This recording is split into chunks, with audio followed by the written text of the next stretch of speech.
It's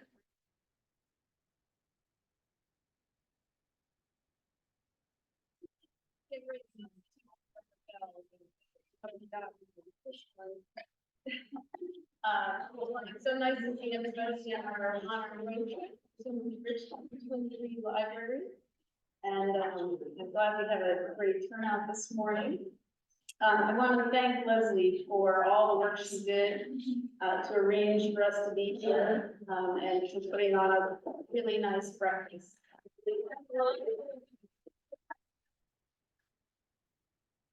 I think Armand also needs to be acknowledged for that.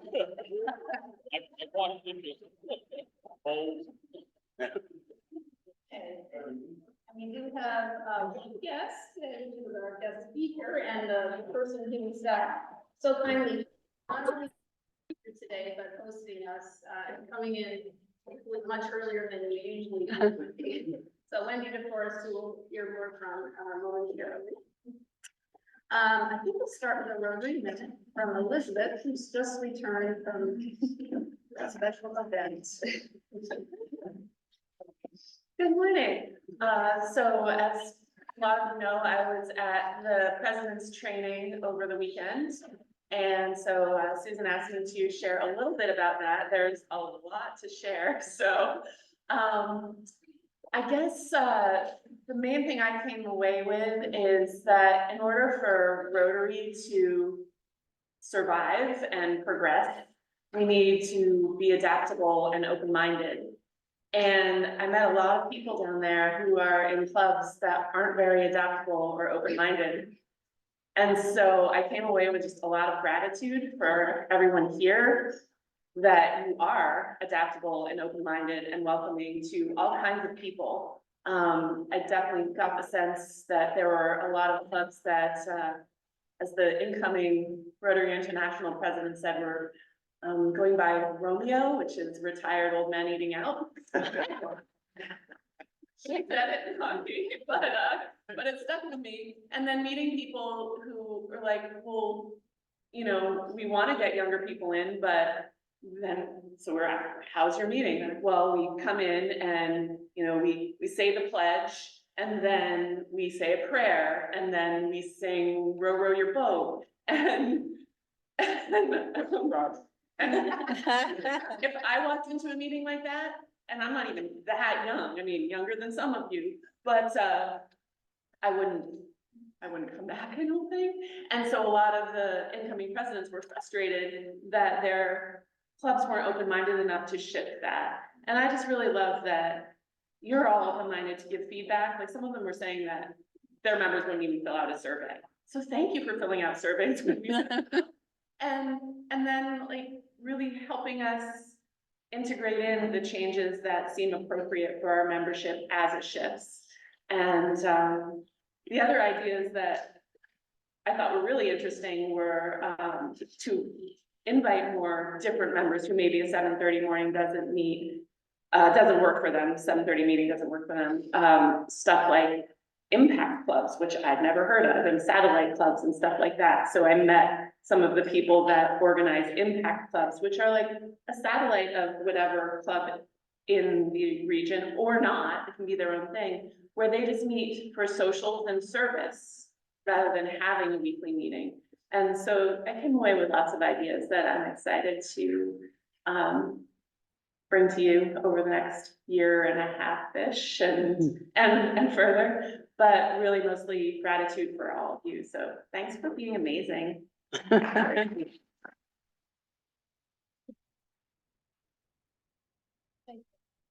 now Sherry is going to offer us some inspirations. Okay, so I was asked yesterday to do this, and so my inspiration is actually maybe a little motivational, inspirational. The source is the internet. So I don't have a good person to I don't know who wrote this. So it's a little story called Potatoes, Eggs, and Coffee Beans. And I don't know if somebody else has already possibly shared this story before, but I thought it was cute. Or inspirational or motivational. or both. So once upon a time, a daughter complained to her father that her life was miserable and that she didn't know what to make of it. She was tired of fighting and struggling all the time. It seemed just one problem was solved and another soon followed. Her father, a chef, took to the kitchen. He filled 3 pots with water and placed each on high fire. Once the 3 pots began to boil, he placed potatoes in one pot, eggs on the second pot, and ground coffee beans in the third pot. He then let them sit and boil without saying a word to his daughter. The daughter moaned and impatiently waited, wondering what he was doing. After 20 minutes, he turned off the burners. He took the potatoes out of the pot, placed them in a bowl, pulled the eggs out and placed them in a bowl. He then ladled the coffee out and placed it in the cup. Turning her head to her, he asked, "Daughter, what do you see?" "Potatoes, eggs, and coffee," she hastily replied. No, I should say potatoes, eggs, and coffee. We all know. Those of us who have daughters or might be hasty. Look closer, he said, and touched the potatoes. She did and noted that they were soft. He then asked her to take an egg and break it. After pulling off the shell, she observed that it was hard boiled. Finally, he asked her to sip the coffee. Its rich aroma brought a smile to her face. The father, what does this mean?" she asked. He then explained that the potatoes, the eggs, and the coffee beans had each faced the same adversity, the boiling water. However, each one reacted differently. The potato went in strong, hard, and unrelenting, but the boiling water made it soft and weak. The egg was fragile, with a thin outer shell protecting its liquid interior until it was put in boiling water. Then, inside of the egg became hard. However, the ground coffee beans were unique. After they were exposed to boiling water, they changed the water and created something new.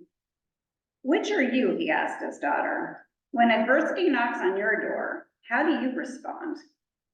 Are you the potato, an egg, or a coffee bean?" Moral of the story: in life, things happen around us. Things happen to us, but the only thing that truly matters is what happens within us. Which are you?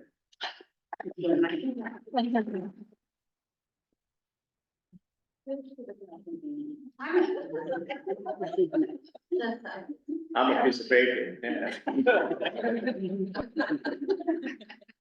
I was gonna say. Thank you, Sherry. That's great. Just a couple of announcements and then we'll move on to the main event. Next week's meeting will not be at the church. And I'm working on the location and we'll let you know probably in a day or so where. And that's because the church is having their annual rummage sale. So we will have a good spot and you'll hear about it soon.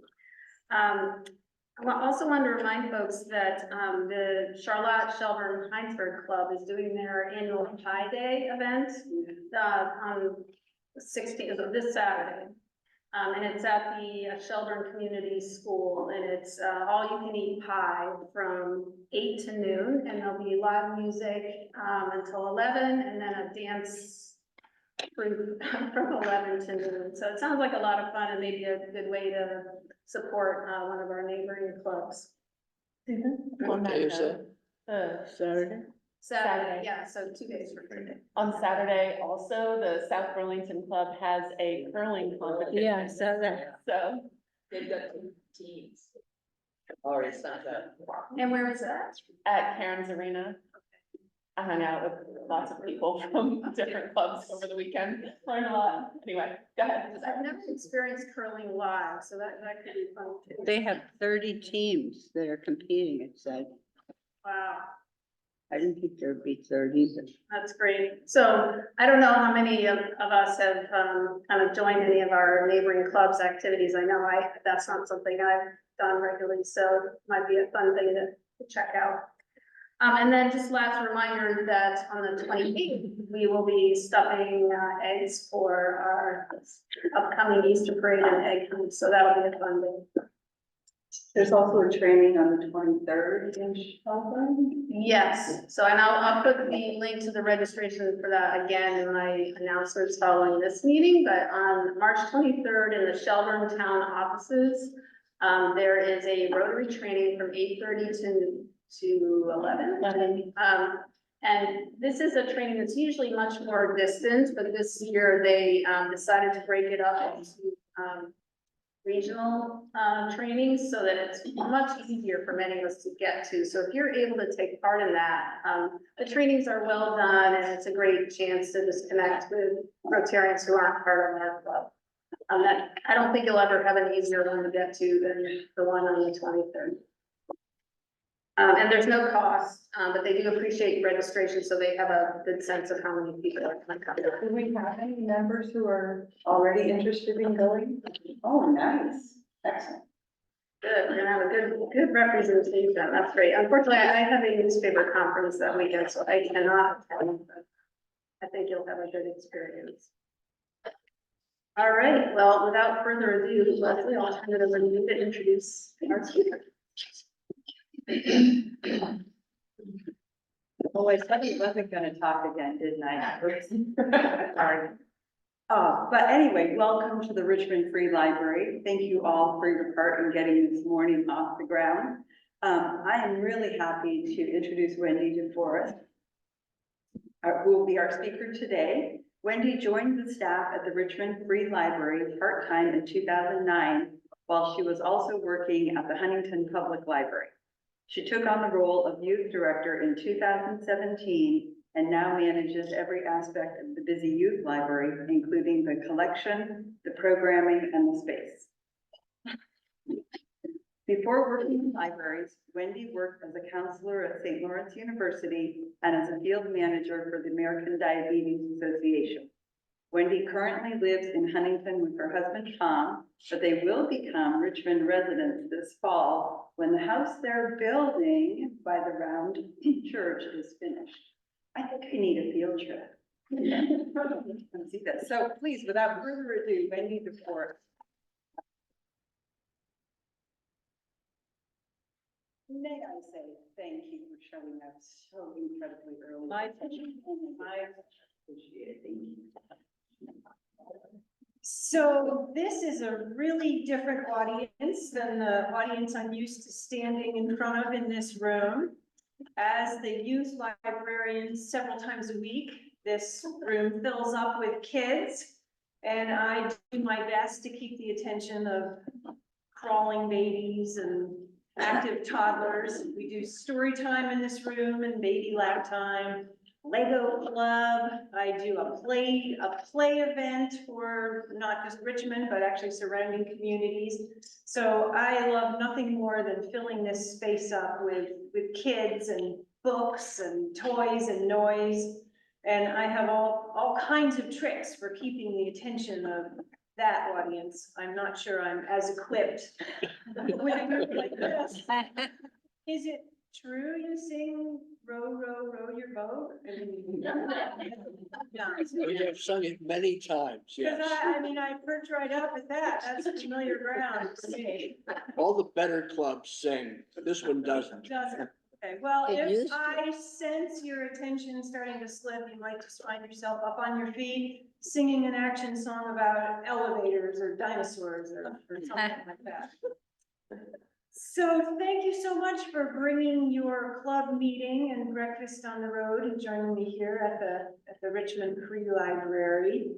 It's a pleasure to be able to thank you in person for the financial support you have given to this library. I'm going to do a show and tell at the end of my talk here and show you some of the things that you have purchased. But first, I just want to tell you a little bit about this library and this building and this space and some of the things that we do. So the Richmond Free Library began in the blizzardy year of 1888, and the library started as so many small Vermont town libraries did, as a shelf of just a few donated books. In this case, that shelf lived in the town clerk's office. And I am not sure where the town clerk's office was in 1888, but by 1910, both the town clerk and the library had moved to the Masonic building that you would have passed if you came from the Richmond area. It's a big, tall brick building right on the corner of our short little main street.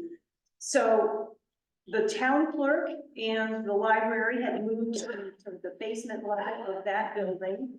And the library at that point had grown to not just one shelf of books, but a separate room adjacent to the town clerk's office. And there it stayed for 80 years, doing business pretty much the same for 80 years, which is to say people would come in and choose a book, and a card would get removed from the back of that book and the person's name. And then later on, when they grew concerned about privacy, their special number got written on that card, which got placed in a catalog, and it stayed there till the book was returned. It was a beautiful system that worked for many years, and in fact, one we still revert to when the power goes out or the computers go down. It still works. It's great. So in 1910, it moved there, stayed there for 80 years until 1991, when it moved to its current home, this building, which quite obviously was constructed to be a church. You probably noticed that on your way in. It looked like you were going to a church. So this building was constructed in 1879. It was built by the 17-member congregation of Reverend Hayford. They were Universalists, and they started their church life in the historic Round Church. You're all familiar with Richmond's Round Church. So that was a shared space for at least 5 congregations as they were getting their footing. And then as those congregations either dwindled or grew, things shifted there. So it was the year in 1879 was the year that the Universalists decided they had outgrown that shared space and built this building.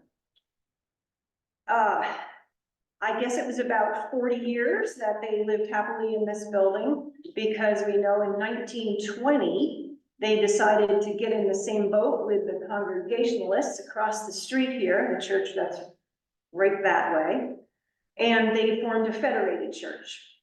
So for a few years, they tried to hold services there one Sunday, here one Sunday, and you can imagine how well that went. And for reasons I don't know, that building was the winner, and this building fell into disrepair, was abandoned. In 1954, this building was purchased by a town resident, William Griffith, who offered it to the town for use by the school system. So there was a town vote. Yes, they would accept. And there was a town bond for $7,000. And this building was actually renovated to support the school, which was in the building right across the parking lot. And downstairs became the cafeteria. And it is legend that you can still smell that mystery meatloaf on a Wednesday. Down there. I've never seen pictures of what the cafeteria looked like downstairs, but that's what was downstairs.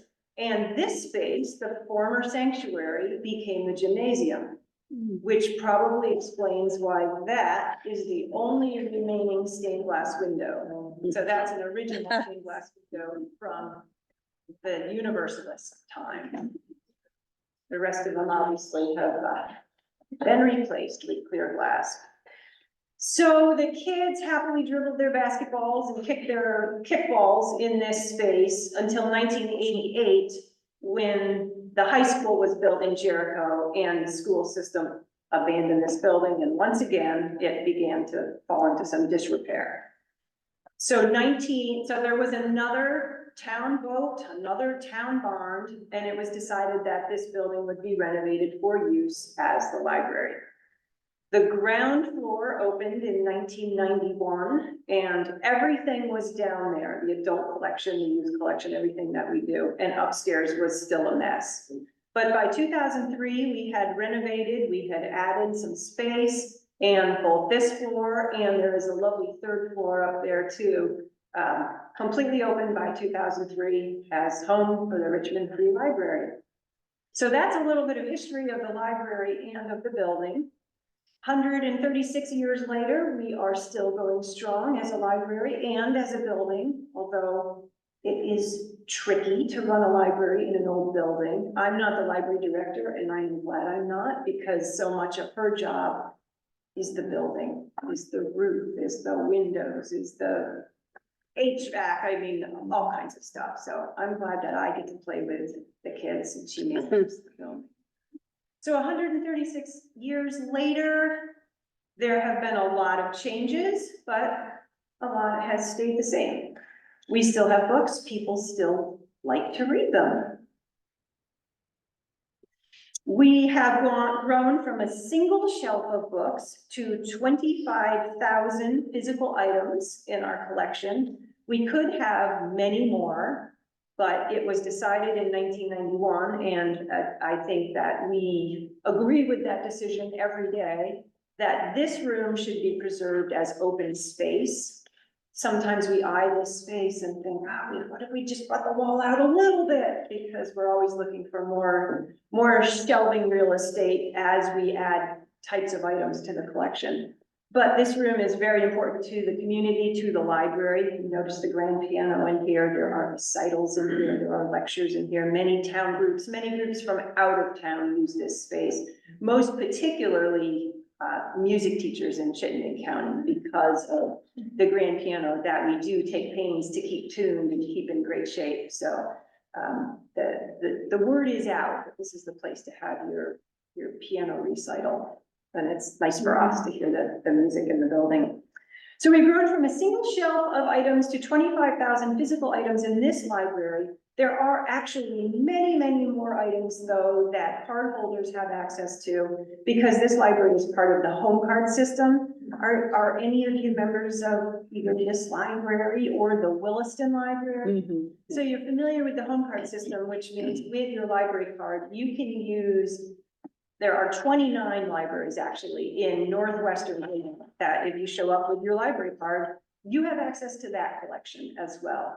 So it works like a branch, an inner city branch library system, but it's not quite that. We just have all agreed to sharing. Then on top of that, there's the interlibrary loan system, which accesses the almost 200 libraries in the whole state. So if somebody's looking for a very particular resource and needs to read every single book by their favorite author, that is one way that libraries the size of this one don't have to have every single book by every single author.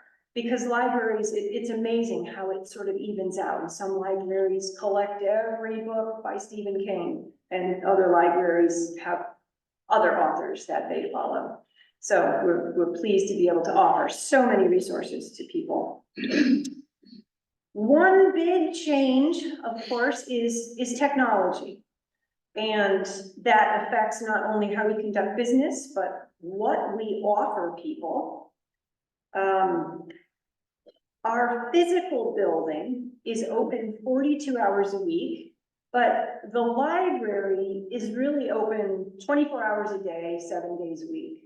So people can log in to their own library account. They can search the card catalog. They can put things on hold. They can renew their books. They can actually check material out through digital resources. If you are a library user, perhaps you've heard of Libby or the Palace Project or Hoopla, all digital platforms that we subscribe to, and most libraries do, that make available many more, and by that I mean about 1.5 million more resources for people to check out. And those can be books, electronic books that people read on their devices. They can be things that folks listen to, audiobooks, but there's also musical soundtracks and magazines and comic books and books in foreign languages. So that's sort of an astounding leap from that single shelf of donated books to the world at your fingertips. Also, in terms of technology, we have, thanks to the Vermont State Library System, we have access to the Vermont Online Library, which are vetted databases that people can access who are searching for very specific information, whether it's legal information or a kid doing a school report on snowy owls or something more specific than we're gonna be able to find them a physical resource. So, those are all great services, I think, for people to be available to people, not only here at the library, but from their home through the library. There's also universal classes that people can sign up for and foreign language classes. So really, if you are a motivated seeker, there's all kinds of material that you can find through the library. I think of interest is the pace of change. As I noted, for 80 years, business was conducted just almost exactly the same. And we know this from Harriet Riggs is I think she doesn't live in town anymore. Are you familiar with Harriet? Her husband was a member of the club. Was he really? Yeah. Yes, I was friends with them. They were members of the church across the street. But she wrote sort of the definitive history book of Richmond. And there is a chapter on the library where she just goes year by year with a sentence of what happened in the library for that year. And it's like the same for 80 years. And now I feel like our horizon in a library is more like 5 years. That 5 years from now, we're gonna do things differently than we do now. And that affects not only what we offer people, but how we communicate with people. It's that fast. And I think of not that long ago, we were all about collecting DVD movies, you know, like VHS was out, we were collecting DVD movies, we created this great collection.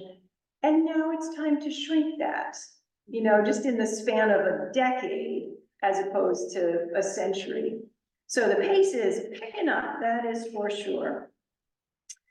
This library has on average 2,500 visitors every month. And we just learned from the state report that for a town this size, that is a record breaker. So Richmond does enjoy good town support of its library, and we are busy. People do come through that door. So that is nice for us.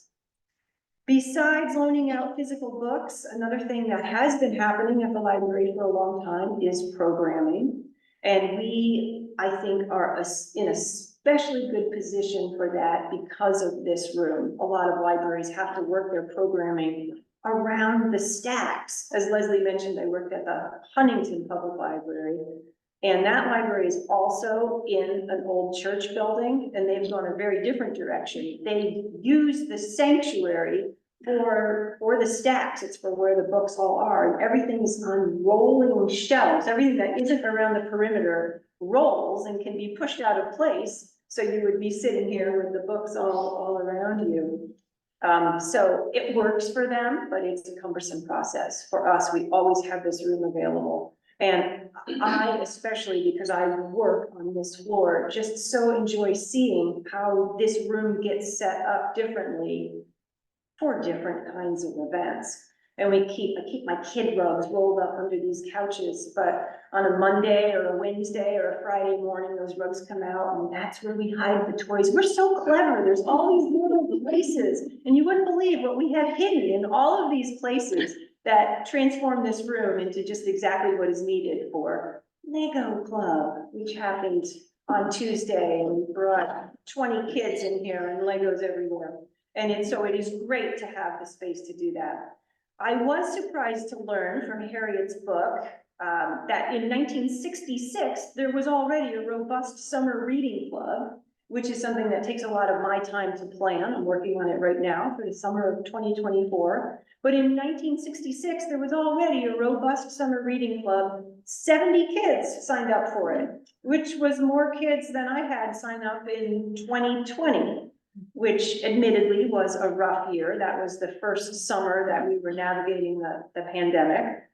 And I bring that up because that was a real test for libraries that year, but it actually was a really enjoyable year. And some things that we learned from serving people differently, we've actually adopted and incorporated into how we regularly do things. And for me, that includes running the summer reading program, where I changed so much of what I had to do to reach kids sort of externally, but a lot of those components I still do. One of those things is a library scavenger hunt. The first one that I did was outside. But now every couple months, I do a scavenger hunt inside the library, and the kids love it, and it's a great chance to get them moving through the whole library, finding clues, and then coming back to the desk to talk to me about what they found. Right now, I have a solar eclipse scavenger hunt up. So it's a great opportunity to teach kids about what's coming up. They, of course, love the prize they get when they show up at the desk, having found all their clues.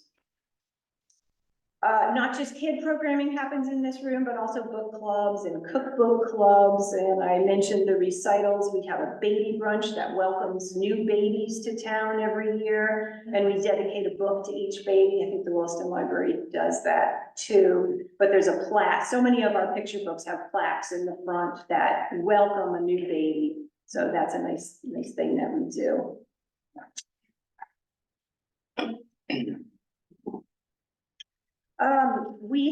We do a lot of programming, we circulate a lot of material, lots of visitors. For a while, there was concern that easy access to digital resources and home computing would spell the end to libraries, but that really did not happen. I think what happened instead is that libraries, and definitely this library, transformed from sort of just a quiet repository of information to a community hub, to a place that people did not expect was going to be a kind of environment, but a much more interactive, welcoming environment.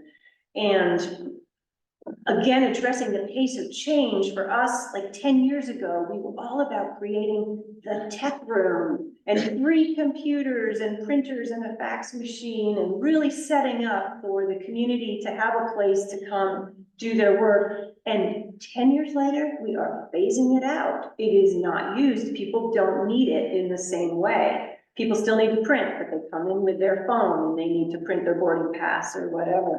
And those stations are just not used. And so it's time to eye that space and think, what can we use this for now that will better serve? We also still circulate 3 physical items for every 1 digital item.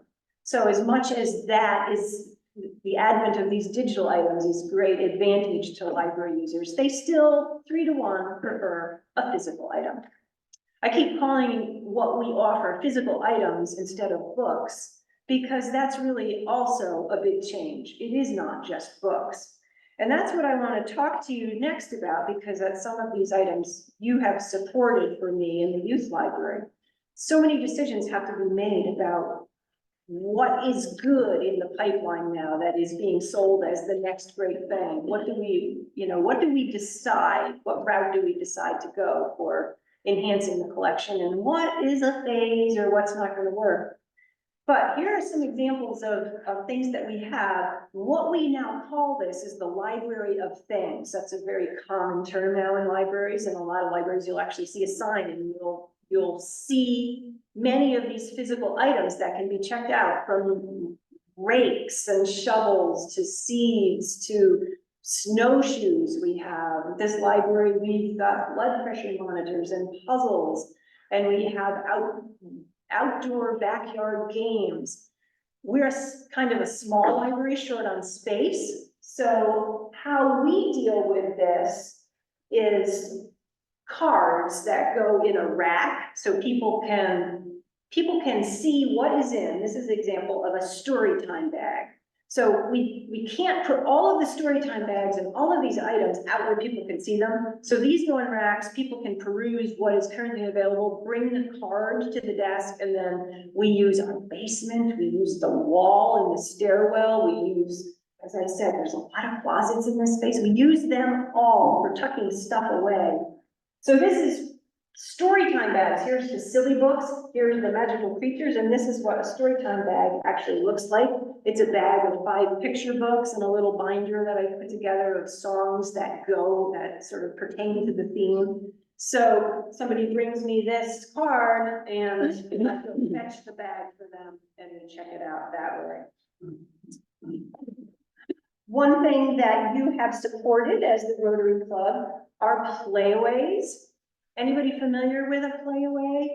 Yeah, good. So they are more popular for children. In fact, they're immensely popular for children. We did try to grow a collection for adults downstairs, and for a while they were popular. Another great example, though, of technology that is here and then is gone, because there's actually sort of a narrow time frame where cars were equipped with the right kind of plug-in for this. For a while, you know, nobody had a car that could handle this. And now people have cars that can no longer handle this. So it was like an 8-year window there. But this is just a little all-in-one audio device. It tells this story and only this story. We circulate them with, there's this little clip here. So we give kids a lanyard and they can wear it around their neck and listen to it in the car, on a car trip, or just around the house. And so kids, they still work really well for kids because they're not trying to plug it into a car or anything. And parents love them too for car trips because each kid can have their own headphones and be in their own story world. So thank you for supporting these. This is actually, there's a little sign right there on the back of this one. Support, it says gift of the Williston-Richmond Rotary Club. So playaways are supported. Another thing that you have supported are these. This is a new and clever innovation. Some of you probably remember getting a little plastic baggie that had a picture book and a cassette tape perhaps, and you pop the cassette tape in and it read the story for you. So this is how that now works. The cassette tape or the audio component is built right into the book. Very simple mechanism for kids to press go, and it makes the sound telling kids when to turn the page.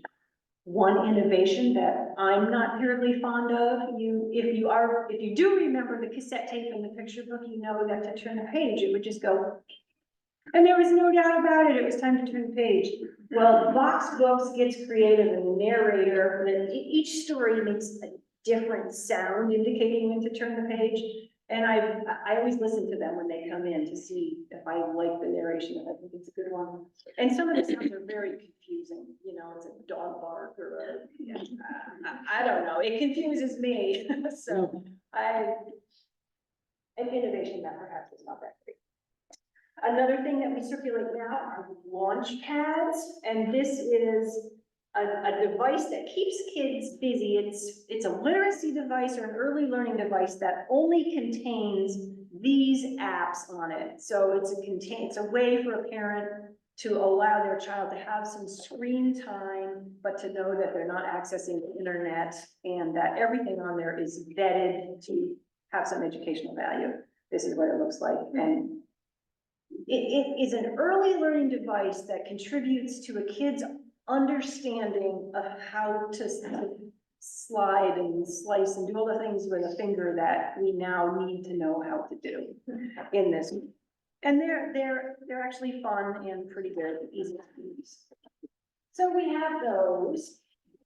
And finally, this was something that I started doing during the pandemic that I still add to it, called STEAM Kits, which stands for Science, Technology, Engineering, Arts, Mathematics. So, that pretty much includes everything, once you stick the arts in there.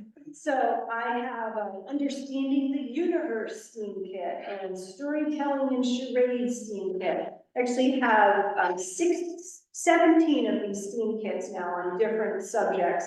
And this is what a STEAM kit looks like. So it just comes in a canvas bag. And inside are books on the subject and then also activities. So this one actually has a little projector that kids can use to project the solar system on the wall, identify different planets. And there's some little model planets in there. And this Storytelling and Charades also has books and has some games getting kids thinking about how to create their own stories and act out stories. So these bags also live in a different closet, and we use the card system again when it gets to bring those up to me, and then we go in and get the bag. So those are some of the things in our library of things and ways that we have figured out how to use this old building to advantage offer people lots of things, new things, old things.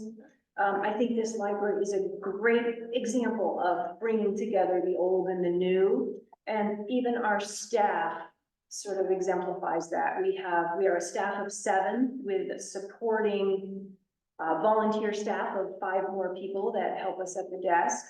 And our newest staff members are in their 30s and are fantastic at all that fingers slicing and computer stuff.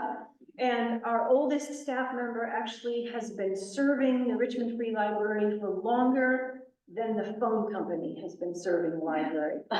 She came on board in 1977, beating our first telephone by 2 years. So we have institutional memory, and we've got, let's do it this way kind of attitude. So I'm very proud to work at this library. It's a really fun job for me working with kids. I do want to thank you very much for your support of our youth program and some of these wonderful materials. The library does enjoy fantastic town support, but extra money in the coffers is always exciting to try out something new and to be able to add to our collection, stretch that budget a little bit. So thank you very much. I am happy to, you can come and look at my show and tell items, also wander in either of these rooms. If anybody's interested in any other aspect of the building, I'm happy to get out keys and show you what you want to see. So thank you very much.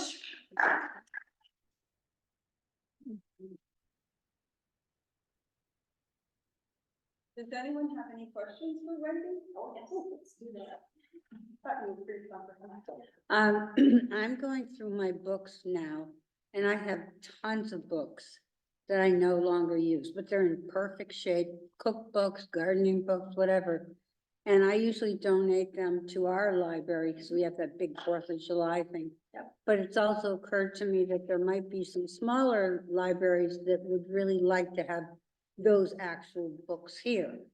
Do you have any need for that, or have you heard that from other libraries that they're looking? I mean, some of them have had flooding issues too. So I'm always wondering where could I put these books that people would use them?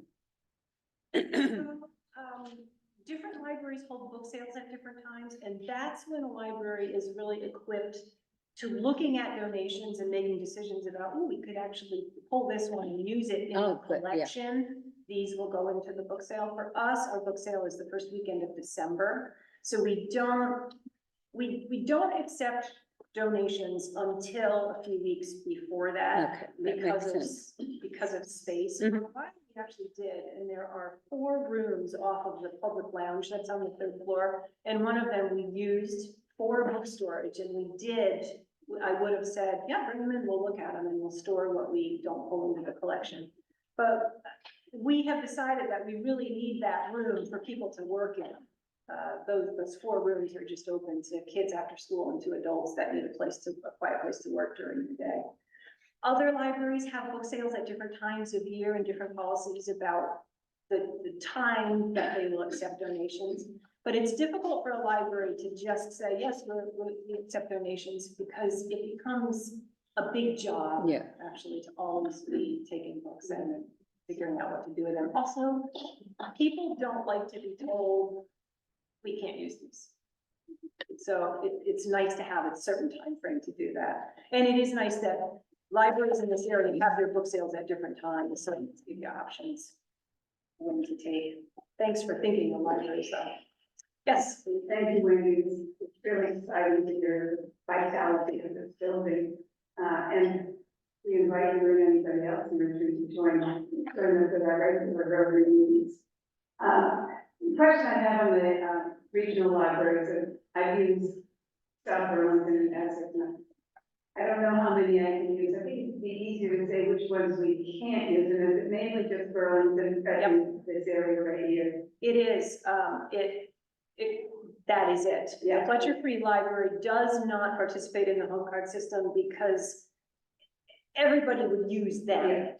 And so they don't, but every other library does. Not every other library of those 29 libraries are part of the same database. Yeah. Many of us are. Richmond and Williston share a database, so You know, I could look any of you Williston patrons up and tell you, you know, what you need to renew. I can't do that for South Burlington and the Deborah Rawson Library. There are a handful that have their own computer systems and databases. But for the most part, it is now very much a sharing system. And just a quick follow-up, are the kids still in the church? No, no cues. Yeah, really, actually, just that stained glass window is the historic remnant. Yeah. Any other questions? What can you tell me about this gate or dispense up here? Yeah, so, in 2003, when the second and third floors opened, that was open space, those windows weren't there, and it was a balcony. And, Trey Anastasio from the band Fish supported that third floor for development of music in the community. So the 4 rooms that I've mentioned that are off of the public lounge were originally designed for music practice rooms. They had sound, sound absorbers on the walls. And it was open space, and that's what it was. And it worked like that for a while, and then interest waned, and we really needed to open those rooms up for other purposes. And also, we got busier, and there were things happening here at the same time that things were happening up there. So we enclosed it, left the railing, though, that was created by Chelsea Bush, Richmond resident. And so it was the railing that kept people from falling over, and now it's a nice decorative touch. Yeah. Any other questions? Is there a good place to see what events are happening here? Yes, our website, we post them on our website. So the calendar on our website indicates what's happening, what the library is doing. It is not a calendar that happens in this room because a lot of the stuff is just not open to the public. But our website, there's also a calendar that we post on the bulletin board of what's coming up. And we make flyers. Front Porch Forum is really, that I think is our front line for telling people what's coming on. Any other comments for Wendy?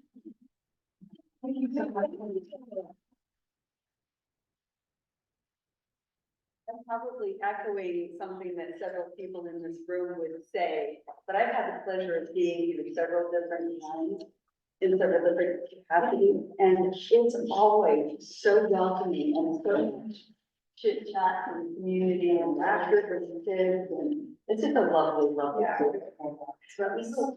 So we would like you to draw the winning ticket. I have no vested interest in it, and read the last 3 numbers.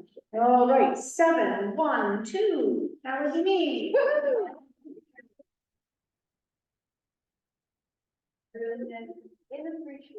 In appreciation for you hosting us today and for you presenting to us, we will make a donation to the Williston Central School Mentoring Program on your behalf. Thanks. Yes, well, thank you all for coming, and I'll be around if you have other questions you want to see. So this is the next thing that we'll be doing is share.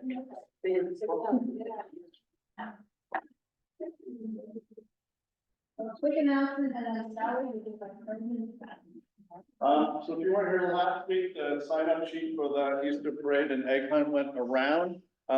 If you have signed up, thank you. If you haven't, please do so. I'm still looking for a couple of parade leaders. Remember, that's hold the sign and the kids come behind you like the Pied Piper kind of a concept. Really fun.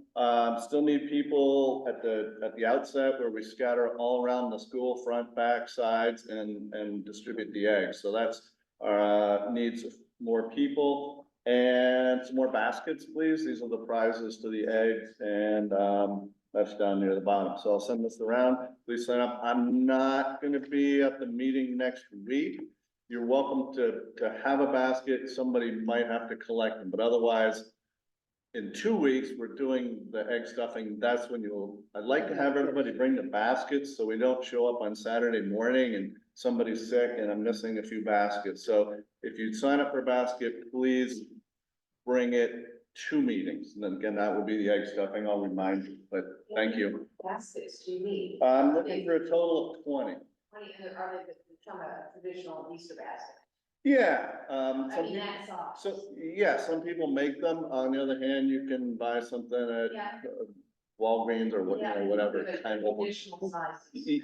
Yeah. What age groups are you? Well, there are different age groups that are here. Do your best, make it gender neutral, because we don't know if it'll be, you know. Also, we build the Easter basket. You can either make one, or you can go to Walmart or, you know, just throw it out of store and buy, you know, they're wrapped in cellophane and they've Yeah. got a little ball in it and so a book or whatever's in there. Yeah. No, it's a great, yeah, again, some people make them. You can buy a basket, put some things in and add things that you think an 8-year-old might wanna, you know, win. You know, Mhm. $10, it's not. These are prizes, so scattered around the whole school area are, I haven't counted eggs, thousands, we might have 2,000 eggs total, it's a lot, you'll see in 2 weeks.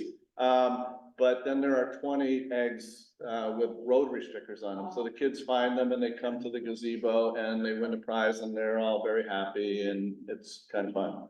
So I'll send this around, thank you all so much. It's always a ton of them. Hey, everybody. Yeah.